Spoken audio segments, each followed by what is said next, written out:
Olá, meus amigos, tudo bem? Professor Henrique César aqui para mais uma aula aí com vocês. Dessa vez o assunto que nós iremos abordar é Grécia Antiga, tá? E aí a gente tem bastante informação aqui para passar para vocês. Eu espero poder com essa aula ajudar cada um, tá? Se ficar com dúvida em alguma coisa, vai deixando os comentários aí embaixo que na próxima aula a gente tira as dúvidas para vocês, tá bom? É o seguinte, primeira coisa importante a se falar de civilização grega, de Grécia Antiga, é a gente trabalhar com a questão da localização geográfica e as características dessa região. Porque essas características e essa localização é que vão nos dizer mais ou menos que tipo de civilização irá se desenvolver naqueles locais.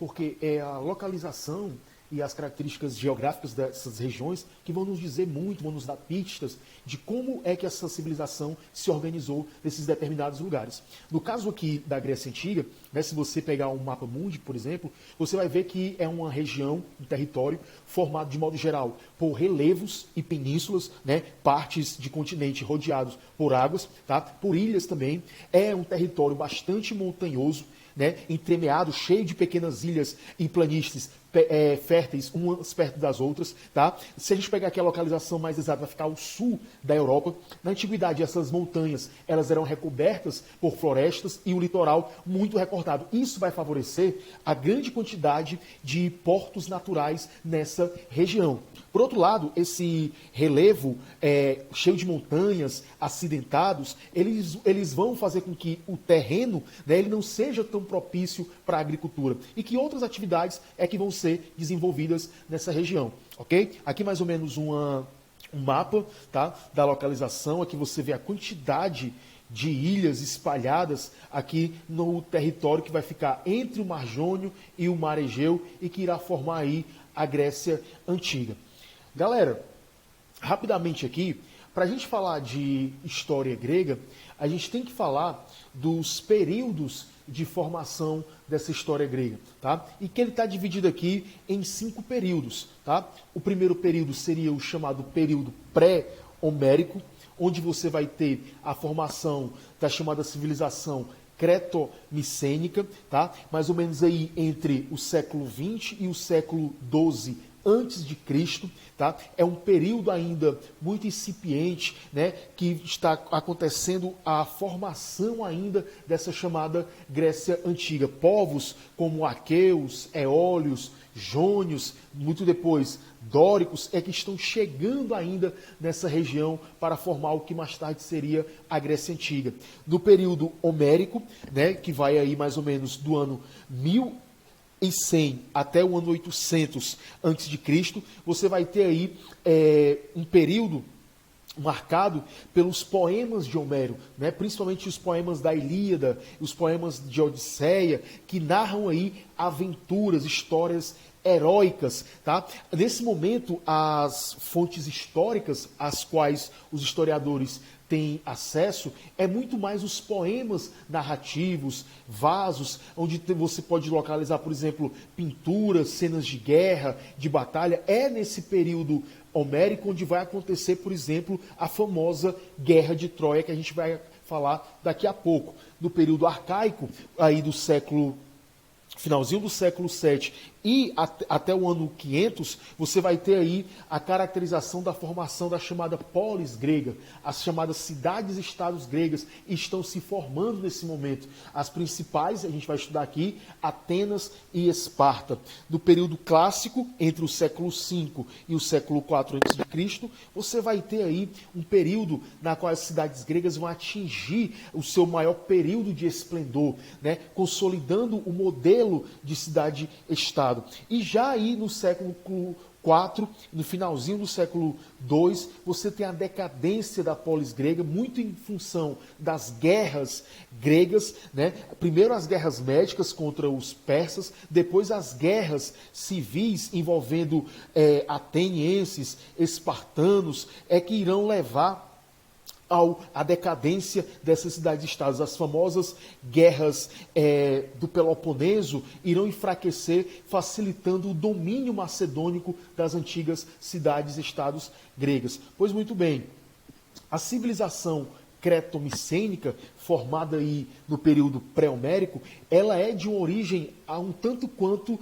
desconhecida. Porque se a gente for pegar as fontes históricas desse período, você vai notar que já há presença humana nessa região sul da Europa há mais ou menos 2000 a.C., tá? Então, não dá para se ter mais ou menos uma noção precisa de quando essa região ela vai ser habitada e por quem. O que nós sabemos é que, mais tarde, vários povos hindus europeus irão se chegar a essa região, principalmente povos aqueus, povos jônios e povos eólios. Eles irão formar a chamada civilização micênica, tá? E aí o que acontece? Os micênicos, no caso os aqueanos, irão evoluir bastante graças ao contato com outra civilização. Uma civilização que vai se desenvolver mais ao sul, na ilha de Creta. Você pode ver isso aqui, principalmente através do mapa. Tá? Aqui ao sul, a ilha de Creta. Pois muito bem,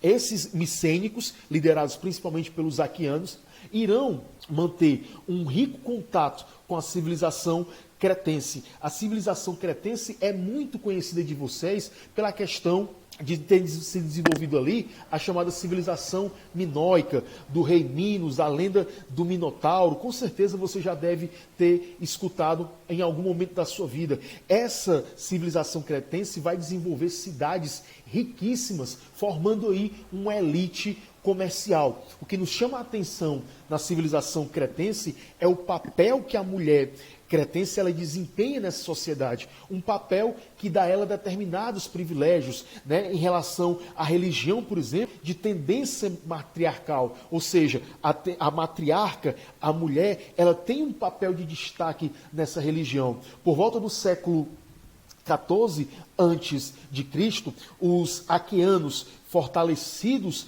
graças ao contato com essa civilização cretense, irá invadir essa civilização cretense, formando aí a chamada civilização creto-micênica. Creto por conta da ilha de Creta e micênico por conta dos aqueanos. Pois muito bem, um outro momento dessa parte do período pré-homérico é exatamente a Guerra de Troia. Não se sabe muito bem, tá? Mas possivelmente essa Guerra de Troia tenha acontecido entre o ano de 1300 a.C. e 1200 a.C. Essa guerra ela acontece principalmente entre os gregos e a cidade de Troia, tá bom? Essa guerra ela vai durar aí por bastante tempo. Né? E aí essa guerra ela é narrada nos poemas da Ilíada e da Odisseia. Há fontes históricas que contam que essa guerra teria começado a partir de uma festa em que o príncipe de Paris teria levado a mulher de um rei grego para a sua cidade e então sendo aí deflagrada uma guerra contra Troia. Né? Nessa guerra aparecem heróis como Aquiles, tá? Entre outras coisas, tá bom? Pois muito bem, com o fim da Guerra de Troia, nós vamos ter aí a destruição total dos troianos. Quem não lembra, por exemplo, do presente de grego, né, quando os gregos, fingindo-se que iam embora por conta de não estarem conseguindo transpor as altas muralhas de Troia, deixam um presente, tá, em forma de um cavalo na porta de Troia.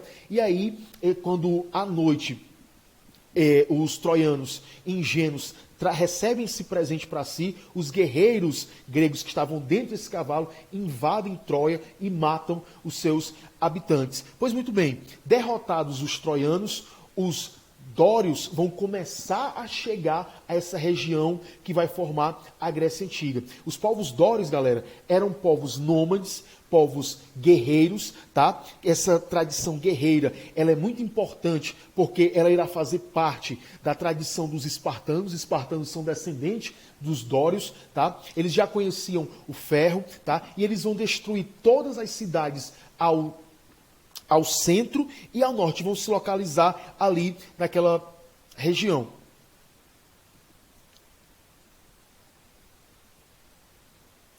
eles vão destruir, né, todas as cidades do centro-norte para poder então se estabelecer.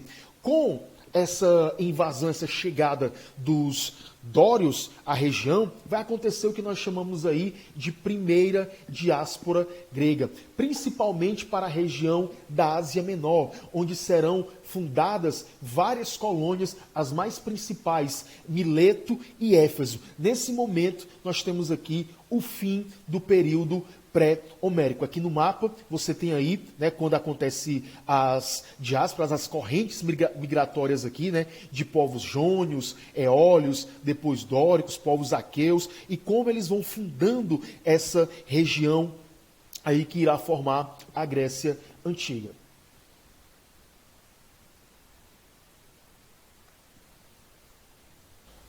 Então, a partir desse momento, nós temos aqui o chamado período homérico, ok? Um período que vai aí do século XII até mais ou menos o século VIII a.C. E nesse exato momento está começando a se formar a base da sociedade grega, iniciando-se primeiramente com uma pequena base familiar, que nós vamos chamar aqui de gênos. Se você perceber, por exemplo, nessa parte inferior do slide, você vai ter aqui uma noção de como aconteceu a evolução social desses povos gregos. Por exemplo, aqui você tem um gênus, quando ele cresce, ele se torna uma fátria, quando essa fátria cresce, se torna uma tribo, quando essa tribo cresce, se torna um demos, até chegar à cidade-estado. Pois muito bem, nessa economia gentílica, como a gente chama, nós temos uma economia agrária, autossuficiente. Cada gênero ele é liderado pelo chamado pater familias, o pai de famílias, que tem a função aí de administrar essa família.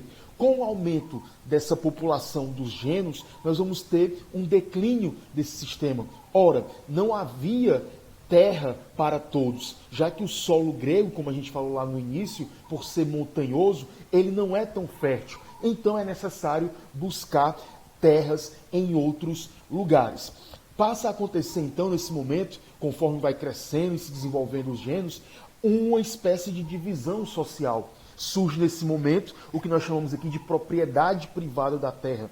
Durante o sistema gentílico grego, não há ainda essa noção de propriedade. É meio que uma espécie de vivência coletiva. Com a crise do sistema gentílico, começa a surgir aí a propriedade privada. Aliás, é exatamente o surgimento dessa propriedade privada que irá jogar o sistema gentílico para a crise. Nesse momento, não tendo mais terras para todos, você tem aqui o que nós chamamos de segunda diáspora grega, devido ao aumento populacional das comunidades gentílicas. É hora então de buscar novas regiões para colonizar, novas regiões para habitar. E aí esses gregos irão se espalhar em todas as direções possíveis. Em direção à Ásia Menor, aqui onde nós temos aqui Bizâncio, dispersar aqui para o centro da chamada Península da Ática, eles vão também aqui para o lado da chamada Península Itálica. Se você não lembra, a Itália, antes dela ser romana, ela já foi grega um determinado dia. E os gregos vão se espalhando por diversas regiões, fundando colônias ao longo do mar Mediterrâneo. Pois muito bem, no período arcaico, que vai do século XIII até mais ou menos o século VI a.C., você tem a crise definitiva do sistema gentílico e o aparecimento das chamadas cidades-estados gregas. Inicialmente, começando aqui com Esparta, tá? Os espartanos, eles se localizaram na chamada Península do Peloponeso, tá? E deram origem à cidade com a chegada dos dóricos. Não sei se vocês lembram, lá no início, eu falei, eu vou voltar aqui um pouquinho, que a chegada dos povos dórios, dos povos guerreiros, eles vão se estabelecendo aqui na chamada Península do Peloponeso e irão dar origem à cidade de Esparta. Pois muito bem, essa cidade espartana, ela vai ter como cultura principal a questão da valorização física. Nesse sentido, você tem aí a criação de uma cidade formada por uma cultura militarista, por uma cultura guerreira, onde se busca o ideal do soldado cidadão. Na sociedade espartana, por exemplo, você tem uma divisão muito bem delimitada.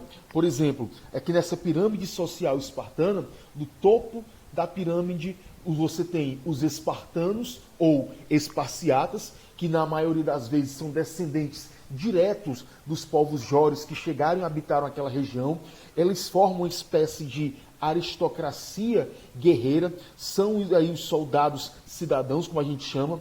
Abaixo deles você tem aí os chamados periecos, tá? Que são homens livres, descendentes de povos nativos que não resistiram à invasão dórica. Eles são livres, porém eles não têm direitos políticos. Eles se dedicam, entre outras coisas, ao comércio e ao artesanato. No momento em que os dórios chegam à península do Peloponeso, haverá aí um embate com os povos que já moravam lá naquela região, como os aqueus, por exemplo.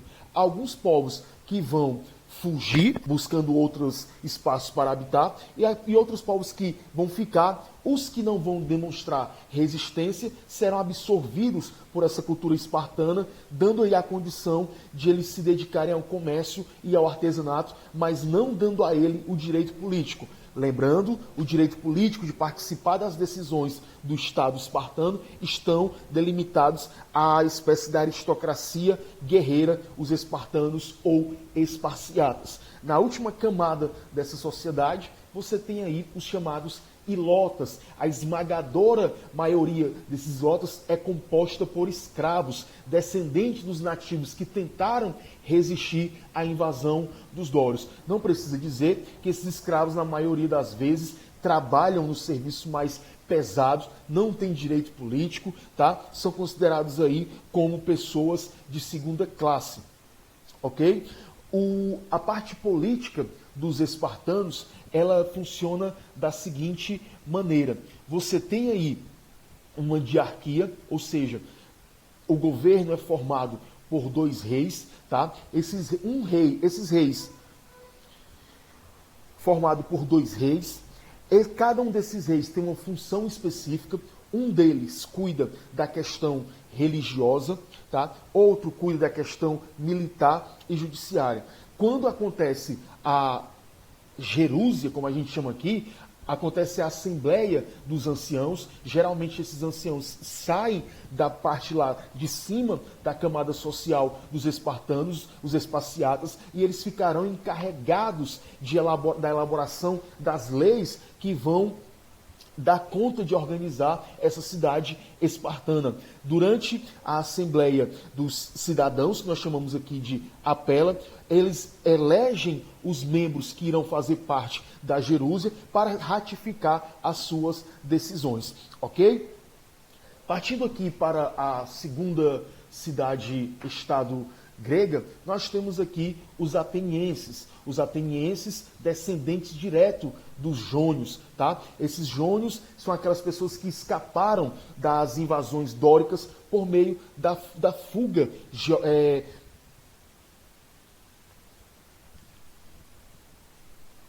Esses povos jônios são aqueles que escaparam durante a invasão dos dóricos, a região que hoje forma a Grécia. Eles escaparam devido à sua posição geográfica, tá? Ou por terem fugido para outras localidades. Se você prestar atenção na cidade de Atenas, você vai ter aí uma cidade rica com portos naturais, o que vai permitir um intenso desenvolvimento comercial da cidade de Atenas. Enquanto que na cidade espartana você tem uma economia voltada para a questão da agricultura, tá? Aqui em Atenas você tem uma economia voltada principalmente para a produção escravista. O escravo, ele é a principal mão de obra na cidade de Atenas, tá? Posteriormente, a base econômica era a agricultura, inicialmente, tá? E posteriormente o comércio, devido à própria questão de portos naturais, vai se tornar o papel mais relevante, ok? Aqui você tem uma uma alegoria de como é que seria mais ou menos a cidade ateniense. Aqui em cima você tem a Acrópole, aqui a chamada Cidade Alta. Aqui mais embaixo você tem a Ágora. Essa Acrópole ela tinha uma localização específica pela seguinte maneira. Primeiro porque era lá que se construía os principais templos dos deuses gregos, os principais templos da cidade ateniense. Tá? Por exemplo, o Partenon está localizado em uma cidade alta como essa. Mas não somente isso. A localização da Acrópole, ela também dá aos atenienses uma posição privilegiada em relação à observação se algum inimigo externo está invadindo a cidade e dá condições de que os atenienses se organizem previamente para empreender fuga ou mesmo para se sentirem seguros. Tá? Aqui na parte baixa nós temos a Ágora, onde funciona o local das praças públicas, e nessas praças públicas você tem as assembleias dos cidadãos, onde são decididos coisas relativas à sua vida cotidiana, as discussões, as decisões que são tomadas pelo conjunto de cidadãos de Atenas são discutidos exatamente aqui na chamada Ágora, ok? A sociedade ateniense, ela é composta aí de uma maneira tão bem delimitada quanto era a sociedade espartana. Não há, tanto em Esparta quanto em Atenas, o que nós chamamos de mobilidade social. Tá? Tanto Atenas quanto Esparta são sociedades estratificadas. Você nasceu em uma determinada camada social, é lá que você vai ficar até os últimos dias da sua vida. Por exemplo, no topo da pirâmide social, você tem aí os chamados eupátridas, os bem-nascidos, aqueles que são descendentes diretamente dos povos jônios. Né? Eles têm, por serem descendentes dos povos jônios, alguns privilégios, como grandes extensões de terras, formando aí uma camada de latifundiários, terras férteis para que eles possam produzir aí a sua agricultura. Logo abaixo dos eupátridas, você tem os chamados georgóis, que são pequenos agricultores com terras muito menos férteis do que os eupátridas. Em grande medida, os georgóis irão habitar a chamada região montanhosa de Atenas. Um pouco mais abaixo, você vai ter aí a camada dos chamados demiurgos, que vai ser pessoas livres, dedicadas principalmente ao comércio e ao artesanato. Na parte baixa da pirâmide, você tem dois grupos. Você tem os grupos de marginalizados, tá? Que nós vamos chamar aqui de tetas, que eram pessoas marginalizadas, miseráveis, não possuíam terras, eram servos. Tá? E na parte mais baixa aí, você tem exatamente os metecos, que são estrangeiros, que se dedicam ao comércio e ao artesanato, tá? Em grande medida, esses metecos, eles podem participar do exército em determinado momento de guerra, mas eles não têm direitos políticos, tá? E por fim, você tem aí os escravos, ok? Caso você não tenha entendido alguma coisa, volta ao vídeo, deixa os seus comentários aí abaixo, que a gente vai responder as suas dúvidas, ok? O que acontece? Quando a gente fala de Atenas, é bom sempre lembrar, porque isso é cobrado pelos vestibulares, das chamadas reformas jurídicas. As reformas, as legislaturas em Atenas. Por exemplo, as mais importantes, né? Drácon, no ano de 624 a.C., no século VII, portanto, ele vai tornar público o registro de leis escritas. Isso permite, meus amigos, um avanço gigantesco para a legislação ateniense. Ter leis escritas é a possibilidade de você não ser enganado. É a possibilidade de você evitar determinadas injustiças. Mais adiante você tem, por exemplo, a legislação de Solon, que vai eliminar a questão da escravidão por dívidas. Era muito comum você ter escravos a partir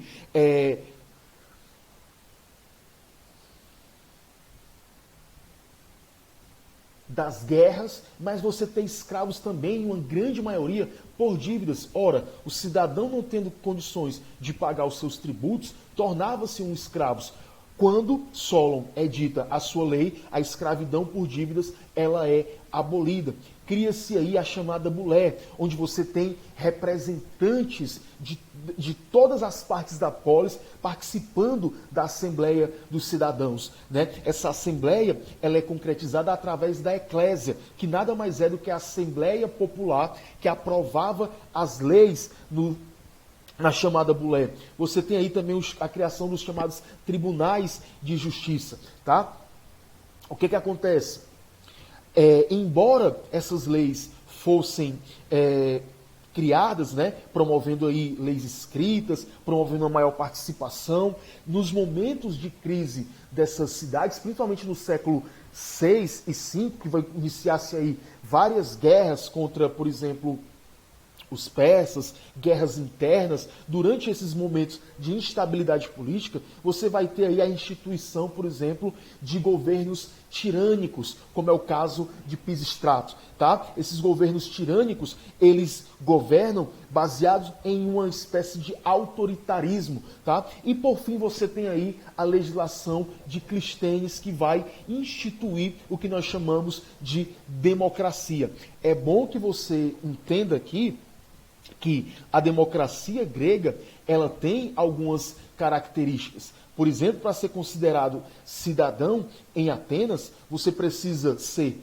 homem, maior de 21 anos, você precisa ter a sua condição de livre, você não pode ser um escravo, de modo que mulheres, escravos e estrangeiros estavam fora da chamada democracia ateniense. Então, a democracia é um governo de todos, ok, mas todos os cidadãos, aqueles que não são considerados cidadãos, estão, consequentemente, fora da chamada democracia ateniense.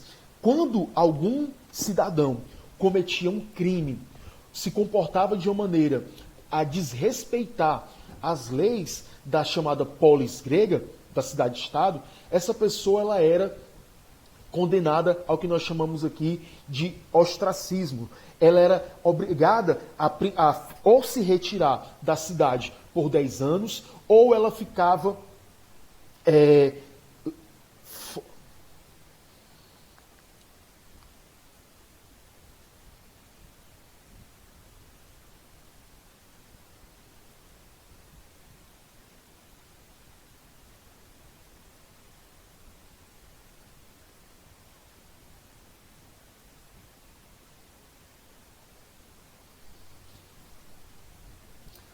Outra questão aqui é exatamente o ostracismo.